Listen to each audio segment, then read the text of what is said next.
Kita lanjut bahas spoiler The Great Ruler Season 7 episode 139. Oke lah, gak usah banyak mang-ming, kita langsung masuk aja ke pembahasan.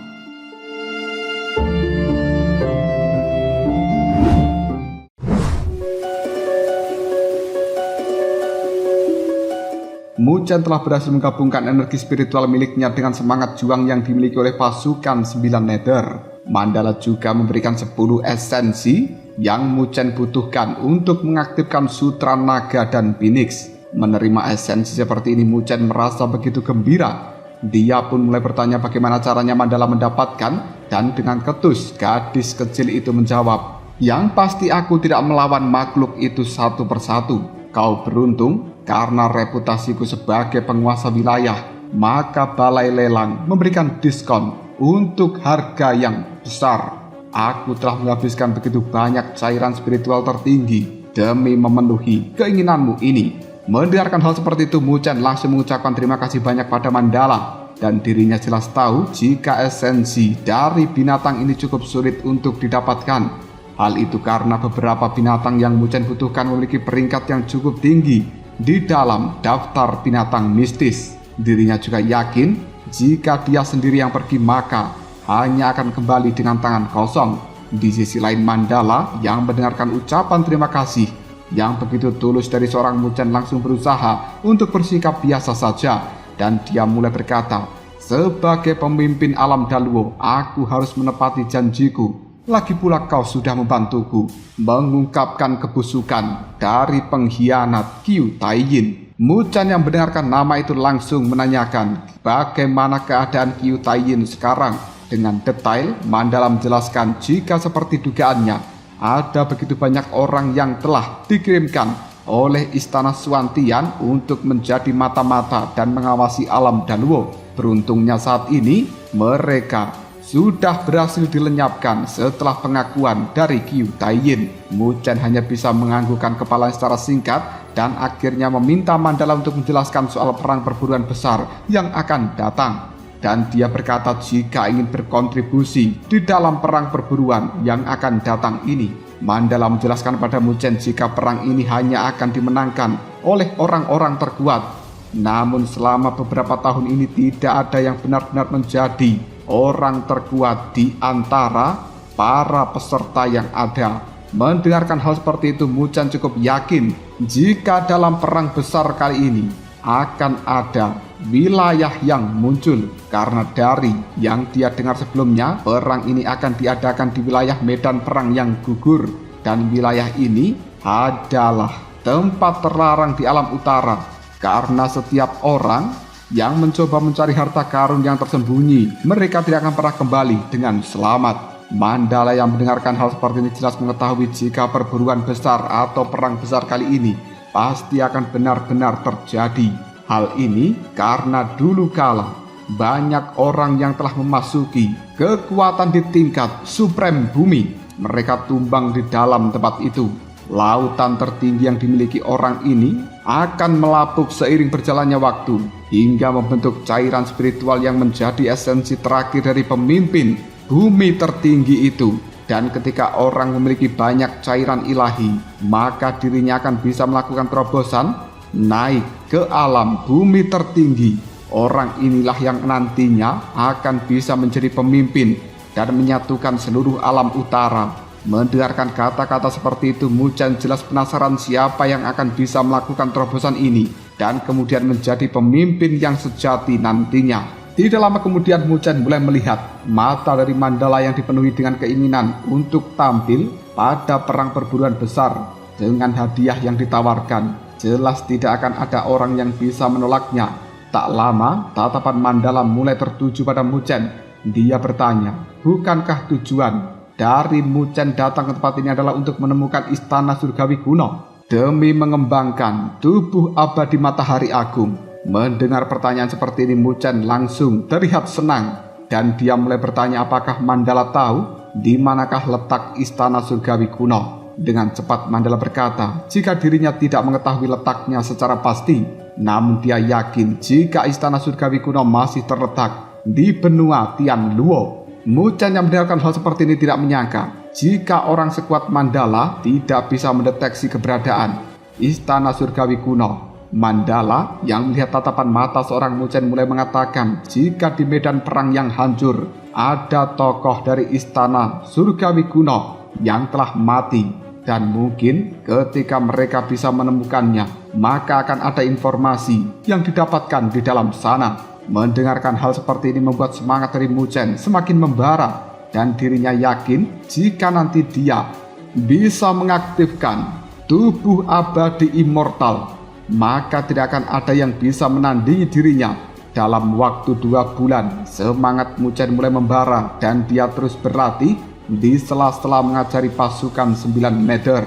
Saat ini Muchen tengah duduk terdiam sambil mengeluarkan 10 esensi dari binatang yang sebelumnya telah didapatkan dari seorang Mandala. Dengan perlahan Muchen menyentuh simbol naga dan juga Phoenix sejati yang ada di tubuhnya. Untuk mengaktifkan roh naga dan juga Phoenix sejati, Muchen memerlukan esensi dari binatang yang cukup banyak. Pemuda ini menghela nafas perlahan sebelum akhirnya mengalihkan pandangan dari simbol-simbol yang ada tanpa ragu, dan dia menjentikkan jarinya hingga 1 botol dari esensi kini keluar, yang kemudian mulai menyatu dengan kolam batu yang ada di depan seorang Muchen.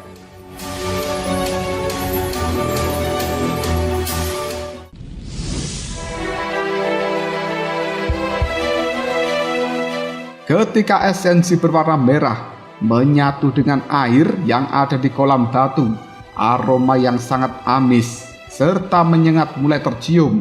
Melihat ini, Muchen tidak heran jika makhluk Hydra kuno masuk dalam daftar dari makhluk suci yang begitu tangguh. Dia yakin jika esensi ini belum melalui pemurnian apapun, tapi hal itu justru bagus untuk mengaktifkan roh naga dan juga Phoenix sejati. Meskipun ini akan membuat tubuh dari Muchen sakit, namun dia tetap memutuskan untuk masuk ke dalam kolam berwarna merah di hadapannya. Setelah Muchen masuk, cairan merah di dalam kolam itu mulai bergulung-gulung dan kemudian berubah menjadi ular berkepala 9 yang mulai menggigiti tubuh dari Muchen dengan sangat ganas. Meskipun rasa sakit seperti ini sangatlah luar biasa, Muchen masih tetap memutuskan untuk mengaktifkan sutra naga dan Phoenix. Seketika simbol yang ada di tubuh dari Muchen bergambar naga dan Phoenix mulai mengeluarkan cahaya emas disertai auman naga dan Phoenix itu. Suara ini mulai menghancurkan ular-ular berkepala 9 yang ada hingga membuatnya menjadi cairan merah yang mengalir di sepanjang kulit Muchen. Dan cairan merah ini pada akhirnya mulai ditekan oleh simbol naga dan Phoenix tanpa ragu, karena tingkatan dari ular berkepala 9 masih jauh lebih rendah jika dibandingkan dengan naga dan juga Phoenix sejati.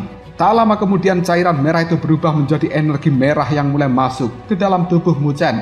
Simbol naga dan Phoenix tampaknya mulai semakin tenang, namun hal ini juga membuat rasa sakit menjalar di sekujur tubuh dari Muchen. Merasakan hal seperti itu, Muchen tidak berani untuk menekannya, karena jika esensi ini hancur, dirinya tidak akan memiliki sebuah nyali untuk meminta bantuan pada Mandala lagi. Muchen mulai berpikir bagaimana cara menekan esensi pertama tanpa harus merusaknya. Sebuah senyuman tiba-tiba muncul di bibir dari seorang Muchen. Dia memutuskan untuk memejamkan matanya sebelum akhirnya mengeluarkan energi berwarna emas, dan cahaya ini mengundang raungan naga dan juga Phoenix di dalam tubuhnya. Ketika cahaya emas ini muncul, esensi dari ular berkepala 9 seakan mulai menemukan musuh yang tangguh. Setelah esensi tersebut terselimuti, Muchen mulai memusatkan pikiran untuk menyerap saripati dari esensi itu menggunakan seluruh kekuatannya. Dan setelah 4 hari penyerapan, air di dalam kolam batu mulai menyusut. Melihat ini, dengan cepat Muchen langsung memanggil atau mengeluarkan 2 botol esensi lagi, dan kemudian beberapa tetes dengan warna yang berbeda kini telah mulai turun hingga menenggelamkan dirinya. Simbol naga dan Phoenix sejati di dalam tubuh Muchen mulai nampak hidup seiring dengan esensi binatang yang telah dia serap. Di sisi lain, Jiuyu mulai merasakan kekacauan di istananya. Ketika melihat ke arah langit, dirinya langsung tahu jika hal ini disebabkan oleh Muzhen yang sedang berlatih di dalam kolam batu. Setelah memastikan keadaan Muzhen, Jiuyu pun memutuskan untuk memblokir area itu dari pihak lain, dan dia juga memutuskan untuk menjaga Muzhen dari kemungkinan yang akan terjadi. Tak lama kemudian, Jiuyu bisa melihat jika Muzhen ternyata sudah mulai mengaktifkan naga dan pinik sejati. Tidak terasa, Muzhen sudah berlatih selama 1 bulan penuh. Saat ini Jiuyu bisa melihat jika di awal esensi bisa ditekan dengan kekuatan naga dan Phoenix, namun saat ini esensi itu yang mulai bergabung untuk melakukan perlawanan pada kekuatan naga dan Phoenix. Melihat hal seperti ini, Muzhen tidak yakin jika dia akan bisa memurnikan esensi ini hanya dengan mengandalkan kekuatan naga dan Phoenix saja. Hanya dalam beberapa tarikan nafas, Muzhen memutuskan untuk menghilangkan cahaya emas yang telah menyelimuti tubuhnya. Hal ini membuat 10 esensi binatang suci mulai meraung dengan ganas, yang kemudian mengebor masuk ke dalam tubuh dari seorang Muzhen. Menyaksikan adegan seperti ini, wajah cantik dari Jiuyu menunjukkan sebuah kekhawatiran karena esensi yang ada sepertinya telah mulai menjadi bumerang bagi seorang Muzhen. Di tengah kekhawatiran seperti itu, Muzhen mulai bertindak dengan kejam. Dia mengaktifkan esensi naga dan pinik yang tersembunyi di dalam daging dan juga darahnya. Kedua cahaya ini mulai mengikis satu sama lain. Namun karena Muzhen telah melepaskan seluruh energi dari naga dan Phoenix, maka esensi dari para binatang itu perlahan mulai menyusut. Tak lama, semua esensi pun terserap masuk secara penuh ke dalam tubuh dari Muzhen. Hal ini membuat Muzhen bisa mengeluarkan suara lolongan dari naga dan Phoenix yang begitu keras. Bahkan kali ini tekanan yang dipancarkan dari dalam tubuh Muzhen seolah mengandung tekanan dari binatang suci yang sangat luar biasa dari zaman kuno.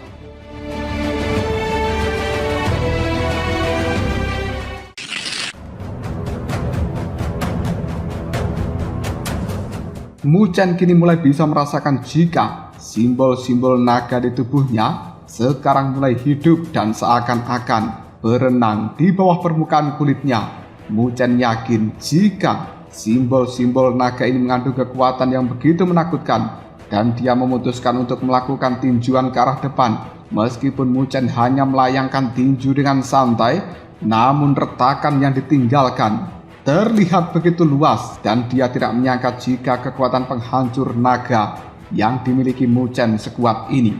Tak lama kemudian Jiuyu mendekati Muzhen. Dia bisa melihat jika naga itu mulai kembali ke dada dari Muzhen. Karena sesama binatang suci, Jiuyu bisa merasakan keagungan yang terpancar dari naga yang ada. Melihat kehadiran Jiuyu, Muzhen langsung memintanya untuk menyerang dirinya. Tanpa banyak bertanya, Jiuyu memutuskan untuk melayangkan serangan tajam ke arah Muzhen. Menerima serangan seperti ini, Muzhen tidak mengambil tindakan apapun. Namun siapa sangka ketika serangan Jiuyu mengenai tubuhnya, naga kecil di dalam tubuh Muzhen mulai mengaum dan kemudian melahap serangan yang ada dalam satu gerakan. Melihat hal seperti ini, Muzhen langsung tersenyum senang, dan dia yakin jika naga ini akan bisa menambah sisi pertahanan di dalam tubuh Muzhen. Jiuyu sampai saat ini memandang seorang Muzhen dengan penuh keheranan. Karena begitu penasaran, dia langsung bertanya tentang apa yang pemuda itu kembangkan. Muzhen yang tidak ingin menyembunyikan apapun dari Jiuyu mulai memberikan penjelasan jika dia sedang mengembangkan sutra naga dan Phoenix. Mendengarkan hal seperti ini, Jiuyu langsung meminta Muzhen untuk berhati-hati jika dirinya nanti bertemu dengan klan naga atau klan Phoenix, dan tidak ada seorang pun yang boleh mengetahui jika Muzhen telah mengembangkan roh naga dan juga Phoenix yang asli. Jiuyu tahu jika mereka mengetahui hal seperti ini, maka pasti akan merampas paksa kekuatan itu dari Muzhen. Mendengarkan ucapan dari seorang Jiuyu membuat Muzhen hanya bisa menganggukkan kepalanya, tanda dia paham Tak lama kemudian sebuah lonceng untuk memanggil para raja pun berbunyi. Mendengarkan suara lonceng ini baik Mu Chen maupun Jiu Yu mengetahui jika perang sebentar lagi akan segera dimulai. Tak lama semua orang kuat yang akan mengikuti peperangan tersebut sudah mulai berkumpul di aula utama Mandala. Yang melihat hal seperti ini langsung mengumumkan jika dalam kurun waktu 7 hari badai spiritual di medan perang akan mencapai titik terlemah. Pada saat itulah perburuan besar akan secara resmi dimulai. Mandala juga mulai membuka peta yang bisa membantu mereka dalam mencari cairan spiritual, dan cairan ini berasal dari pelabukan serta pemadatan lautan tertinggi. Semua orang-orang yang kuat, cairan spiritual itu akan begitu bermanfaat bagi kultivasi dan wajib dimiliki oleh setiap orang yang ingin memecahkan harta karun rahasia level bumi tertinggi. Harta karun rahasia bumi pada dasarnya dilindungi oleh sebuah formasi yang tidak bisa dihancurkan secara paksa. Namun ketika seseorang bisa mendapatkan cairan spiritual, maka mereka akan bisa membuka formasi itu karena energi spiritual dari keduanya berasal dari sumber yang sama. Mu Chen yang mendengarkan semua ini mulai yakin jika perebutan cairan spiritual pasti tidak akan mudah. Tak lama kemudian Mandala juga menambahkan jika mencari cairan spiritual ini akan menjadi tanggung jawab dari para raja. Maka dari itu dirinya meminta mereka untuk bekerja sama dan mengesampingkan ego masing-masing. Sementara para raja mencari cairan spiritual, Mandala dan juga 3 kaisar akan pergi ke medan perang untuk mencari harta karun rahasia tingkat bumi. Dan ketika mereka sudah mendapatkannya, maka dia akan menentukan titik pertemuan selanjutnya. Tak lama kemudian Mandala melambaikan lengan bajunya hingga setiap orang menerima cahaya yang berisi cermin jiwa. Dengan cermin ini, jika mereka mengalami bahaya, maka bisa meneteskan cairan merah, dan kemudian Mandala serta yang lainnya akan datang untuk membantu. Mandala juga memberitahukan titik pertemuan melalui cermin jiwa tersebut.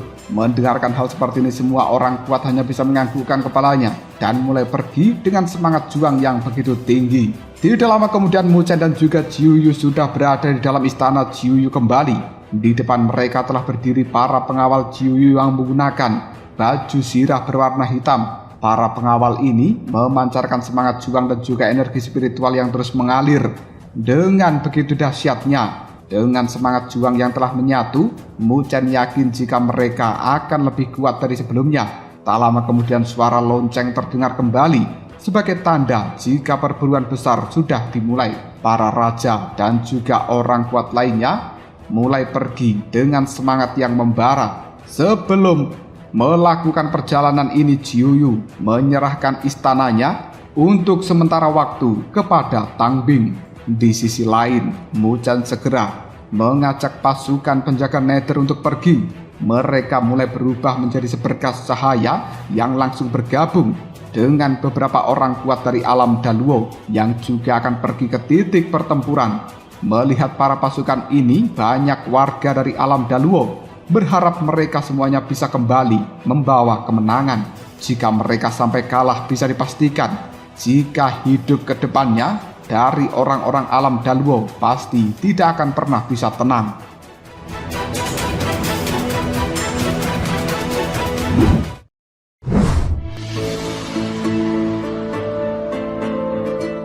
Setelah menempuh perjalanan yang cukup lama, Mu Chen dan juga yang lainnya telah sampai di sebuah tempat yang begitu mengerikan. Tempat ini penuh dengan retakan serta suara pertarungan disertai dengan auman binatang buas di mana-mana. Dan tempat ini adalah medan perang yang jatuh, merupakan area terlarang di alam utara. Tak lama, aliran cahaya mulai terlihat dari kejauhan.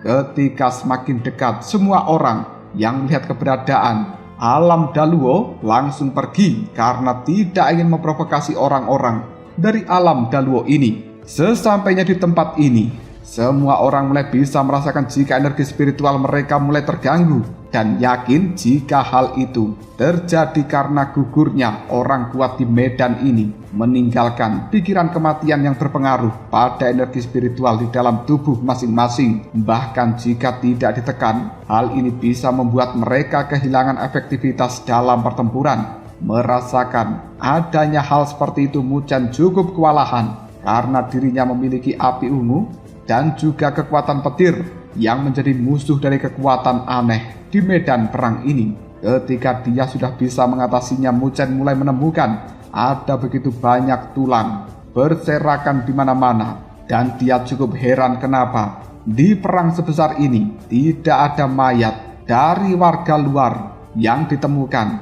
karena hanya ada mayat-mayat dari warga lokal. Melihat keheranan dari seorang Mu Chen, Xiu Yu memberikan penjelasan jika ras jahat dari luar yang telah mati akan langsung meleleh dan juga terkorosi. Energi spiritual itu akan langsung menyebar sehingga sulit bagi orang lain menyerap dan juga memurnikannya. Mendengarkan hal seperti ini, Mu Chen yakin jika dulu ras jahat asing begitu kuat sehingga mereka setelah mati tidak ada seorang pun yang bisa memanfaatkan energi spiritual yang dimiliki oleh ras jahat asing ini. Tak lama kemudian Mandala mulai bersuara, "Kita telah memasuki medan perang. Aku mulai merasakan pasukan lain yang berdatangan semakin banyak. Kita akan bertindak sesuai dengan rencana. Aku dan juga 3 kaisar akan pergi mencari harta karun bumi tertinggi, sementara para raja dan juga pasukannya akan mencari cairan spiritual." Mendengarkan kata-kata seperti itu, semua orang menganggukkan kepalanya dengan begitu mantap hingga tidak ada keraguan sama sekali. Tak lama, Mandala mulai memberikan lempengan batu berisi sebuah peta kepada setiap raja yang hadir. Namun peta itu terlihat berbeda di antara satu raja dan juga raja yang lainnya. Mandala pun mengedarkan pandangan dan kemudian dia melihat pada Mu Chen, memberikan isyarat pada pemuda itu untuk terus berhati-hati. Tak menunggu waktu yang lama, para raja segera membawa pasukan masing-masing untuk pergi. Namun karena Mu Chen dan juga Xiu Yu memiliki pasukan yang sama, mereka tidak berpisah. Selama perjalanan, pasukan Mu Chen dan juga Xiu Yu mengeluarkan semangat juang yang begitu tinggi. Dalam pasukan itu, Mu Chen dan juga Xiu Yu berada di barisan paling depan. Mereka juga mulai mendiskusikan soal lempengan batu peta yang diberikan oleh Mandala. Melihat peta itu, Xiu Yu yakin jika wilayah yang harus mereka datangi berada di bagian barat daya dan memiliki tingkat atau peringkat ketiga dari reruntuhan yang ada. Tingkat ini merupakan tingkatan yang tidak terlalu mudah dan juga tidak terlalu sulit. Namun dia yakin jika akan ada begitu banyak kelompok yang datang ke sana. Mendengarkan kata-kata dari seorang Xiu Yu membuat Mu Chen mengatakan jika mereka harus sampai terlebih dahulu agar bisa menyempurnakan cairan spiritual dan segera pergi. Mu Chen memutuskan untuk menambah laju kecepatan. Selama mereka melakukan perjalanan, sudah ada puluhan kelompok yang telah ditemui oleh kelompok Mu Chen. Tapi Mu Chen dan juga pasukannya cukup beruntung karena semangat juang yang sangat besar. Tidak ada kelompok manapun yang berani mengambil tindakan terhadap kelompok Mu Chen. Setelah berjalan cukup lama, mereka pun sudah hampir sampai pada tempat tujuan. Akhirnya, tak lama kemudian kelompok dari Mu Chen benar-benar tiba di sebuah rawa hitam dengan pusaran yang cukup kuat. Melihat hal seperti ini, Xiu Yu langsung berkata, jika pusaran itu adalah tempat cairan spiritual terjatuh, sehingga mereka akan bisa langsung menyempurnakan di tempat itu. Namun dia yakin jika pusaran itu dimurnikan, mereka hanya akan mendapatkan 100 cairan spiritual. Meskipun hanya ada 100, tapi dia yakin jika kekuatan yang ada sudah cukup besar. Mu Chen yang mendengarkan hal seperti ini pun memutuskan untuk maju mendekati rawa hitam tersebut. Tapi saat mereka mendekat, ada begitu banyak fluktuasi energi yang datang dari berbagai arah.